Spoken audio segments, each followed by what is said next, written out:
Just as you are to worship, you can come. Just as you are before your God.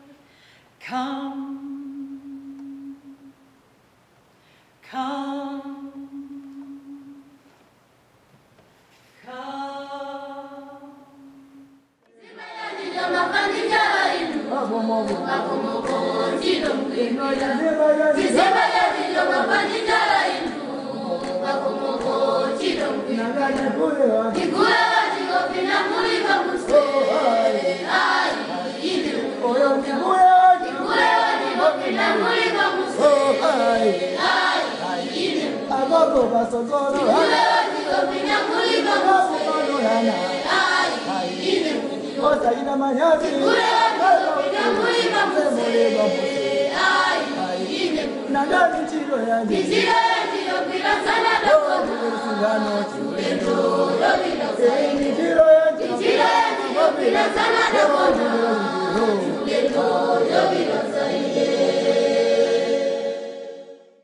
There's always one thing that I have really come to understand, that you lead by example. And everything I try to do is an example of God's love. I have good news, and good news. Which do you want first? How about the good news? 8 years ago, I believe I was called to come to Southminster to help change the culture and to make this a more mission-intentional congregation. I understand it as our invitation to be in partnership and relationship with the world. The world needs our talents and our time and our creativity, and sometimes we just need to be in relationship with others. It's an expression of the fact that we are better together than we are alone, because none of us is ever brave enough, strong enough, smart enough, or faithful enough all of the time to succeed. Many people think that mission always begins at home.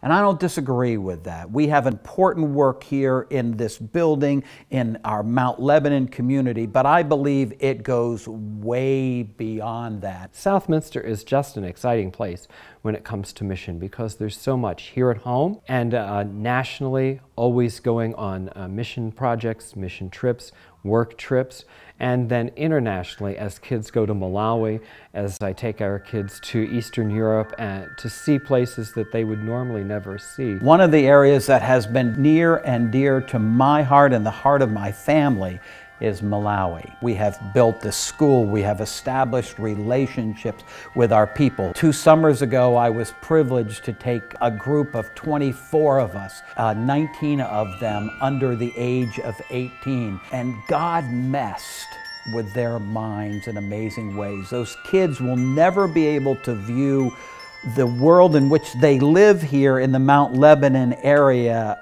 the same again. Out of all the churches I've ever been a part of, this church, Southminster, is so focused on helping others in need. The way that we act, the words that we share, the smile that we can give is a mission for Christ. I think the key to doing missions is getting out of your own comfort zone. And sometimes it is uncomfortable to talk to a homeless person when we're down at the table. But I think we need to do it, and as we do it, we become more comfortable. That's why I love going to Produce for People on the north side of Pittsburgh. Handing out food is such a gift to people who are in need, realizing that mission is not just in Malawi, but it's here on our doorstep. People who are hungry for something to eat, who are hungry for companionship, who are hungry for a good word, who are hungry in spirit. They gather together and they feed them in body and spirit. And through Dan and Ken's leadership, it has grown to a point where I would say that we do more in a quarter of a year than many churches do in an entire year. But the reason that we do it, because we know that we're better together than we are alone. And any ministry of grace brings beauty and hope where otherwise there is darkness and despair.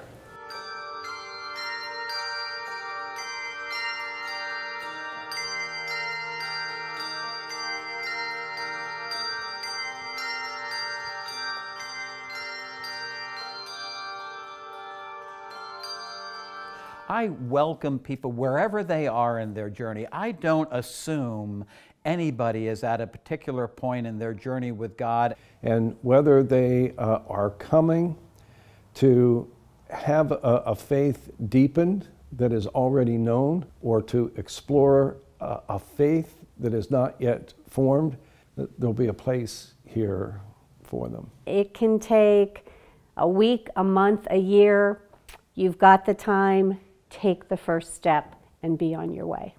For the young people, for the middle-aged people, for the newlyweds, for those that are in the latter half of their life. We try to reach every one of them where they are. And that will continue in the future as we adapt to a changing culture, adapt to a changing world, and adapt to people's changing needs.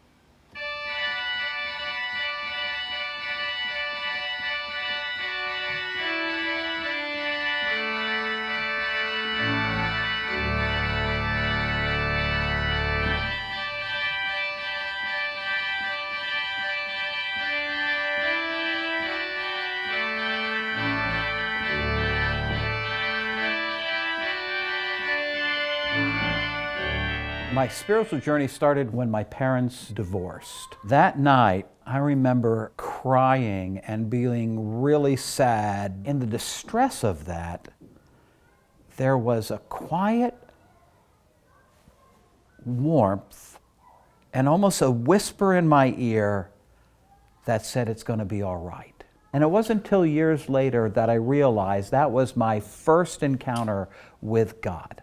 And my best friend at the time's father was a pastor, and they sort of adopted my brother and I. I ate a lot of meals at their house and saw the love in that family. Although my real faith didn't come alive until a student at Westminster College was invited to a Bible study, and it was at that point that it really started to blossom. So after college, I went to seminary kind of to explore, to see if that was my calling, and just absolutely fell in love with it and with God.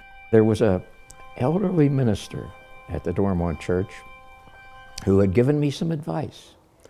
He said, try everything else, and if you can't get away from it, God's calling you.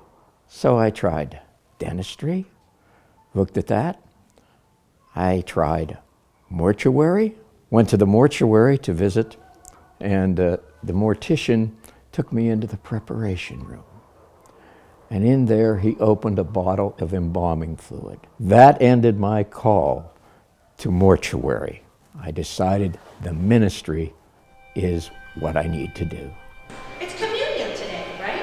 And communion is for us to remember Jesus, right?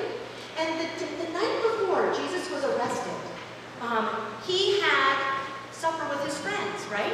I remember at 4, always wanting to be a teacher. That is all about God being in my life from a very early age. Christian Ed had always been something that I felt called to do, but just wasn't at that point in time the path that it took until I was back here and I was teaching nursery school, and they created this new position of children's ministry. And so I kind of talked to Dan and really felt at that point that that was God calling me to, see whether that was the way it went, and it was definitely a God moment that brought me to this place. I feel God has called me to youth ministry, and I try to teach the kids is just get them to understand that, if God exists, that's a game changer. That changes everything. I try to teach them that it's a personal journey, it's their journey, and we do that through scripture lessons, we do that through fellowship retreats. Sometimes just getting away from home is an opportunity to have some alone time with God.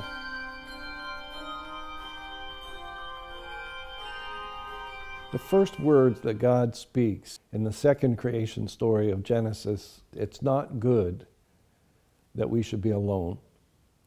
And we were created from the beginning of time to be in relationship with God and to be in relationship with each other.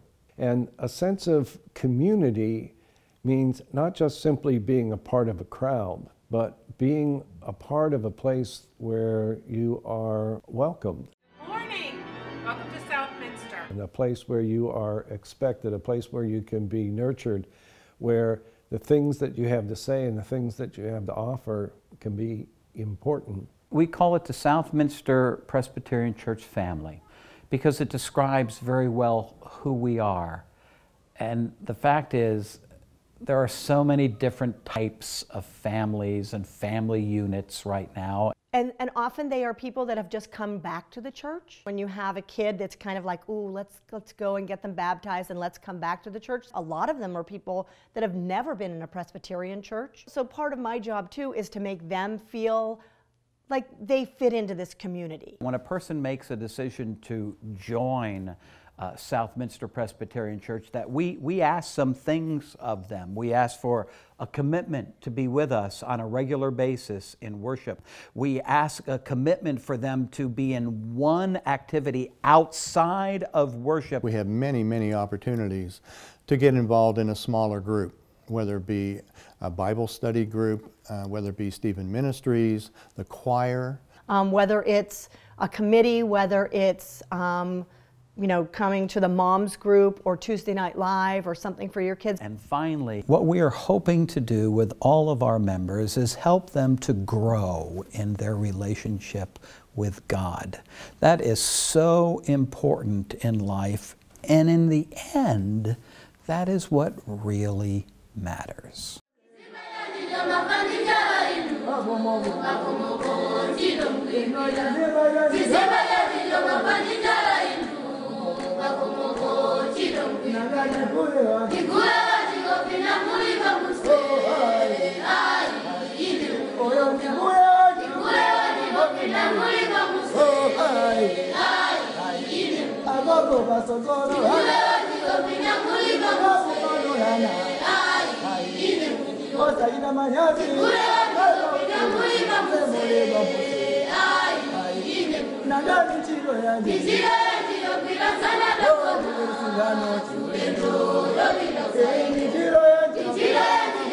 Sana